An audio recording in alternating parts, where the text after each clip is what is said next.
നിങ്ങളെ സ്വയം കണ്ടെത്താൻ, തിരിച്ചറിയാൻ ചില ചോദ്യങ്ങൾ ചോദിച്ചേ മതിയാവൂ. അതെന്തൊക്കെയാണെന്നറിയോ? ഒന്നാമത്തേത്, എന്താണ് നിങ്ങളുടെ മൂല്യങ്ങൾ, എന്താണ് നിങ്ങളുടെ വാല്യൂസ് എന്ന് ഐഡന്റിഫൈ ചെയ്യുക. രണ്ടാമത്തേത്, നിങ്ങളുടെ പാഷൻ എന്താണ്, നിങ്ങൾക്ക് അതിയായ ആഗ്രഹമുള്ള കാര്യം, ആവേശകരമായ ഒരു ഊർജം തരുന്ന കാര്യം എന്താണ് എന്ന് സ്വയം തിരിച്ചറിയുക. മൂന്നാമത്തെ ഒരു കാര്യം എന്ന് പറയുന്നത് നിങ്ങളുടെ സ്ട്രെങ്ത് എന്തൊക്കെയാണ് എന്ന് മനസ്സിലാക്കാൻ ശ്രമിക്കുക. നാലാമത്തെ കാര്യം, നിങ്ങളുടെ വീക്ക്നെസ് എന്താണ്, അത് ലിസ്റ്റ് ഔട്ട് ചെയ്യുക. ഓവർകം ചെയ്യാനായിട്ട് നമുക്ക് എന്നാൽ ശ്രമിക്കാൻ പറ്റും. പിന്നെ പോസിറ്റീവ് ഊർജം നൽകുന്ന കാര്യങ്ങൾ, നിങ്ങൾ എന്ത് ചെയ്യുമ്പോഴാണ് ഒരു പോസിറ്റീവ് എനർജി ലഭിക്കുന്നത്, അത് നമ്മൾ എന്ത് ചെയ്യുക, നല്ല രീതിയിൽ തന്നെ മനസ്സിലാക്കാൻ ശ്രമിക്കുക. പിന്നെ ഉള്ളൊരു കാര്യം എന്ന് പറയുന്നത്, നമ്മൾ ഡെയിലി പ്രധാനപ്പെട്ട ഒരു കാര്യമാണിത് എന്നുള്ള രീതിയിൽ പ്രയോറിറ്റൈസ് ചെയ്ത് ചെയ്യുന്നത് എന്തെല്ലാം കാര്യമാണ് എന്നുള്ളത് മനസ്സിലാക്കിയെടുക്കാനായിട്ട് ശ്രമിക്കുക.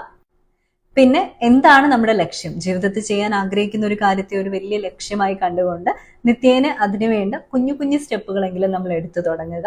ചെയ്യാൻ ഇഷ്ടമുള്ള ജോലി എന്താണ് എന്ന് മനസ്സിലാക്കുക. എന്തൊക്കെ ഓർമ്മകളാണ് നമ്മൾ സൂക്ഷിക്കുന്നത്, ഓർമ്മകളാണ് അല്ലെങ്കിൽ അതിൽ നിന്നുണ്ടാകുന്ന ചിന്തകളാണ് പലപ്പോഴും നമ്മുടെ പെരുമാറ്റത്തിന്റെയൊക്കെ ആധാരം എന്ന് പറയുന്നത്. ഇത്രയും കാര്യങ്ങളൊന്ന് ചോദിച്ച് സ്വയം ആരാണ് എന്ന് ആദ്യം ഒന്ന് കണ്ടെത്താൻ ശ്രമിക്കുക. അതിനുശേഷമാണ് മറ്റുള്ളവർ നമ്മളെ മനസ്സിലാക്കിയില്ല എന്ന പരാതിയൊക്കെ പറയാൻ പറ്റുന്നത്.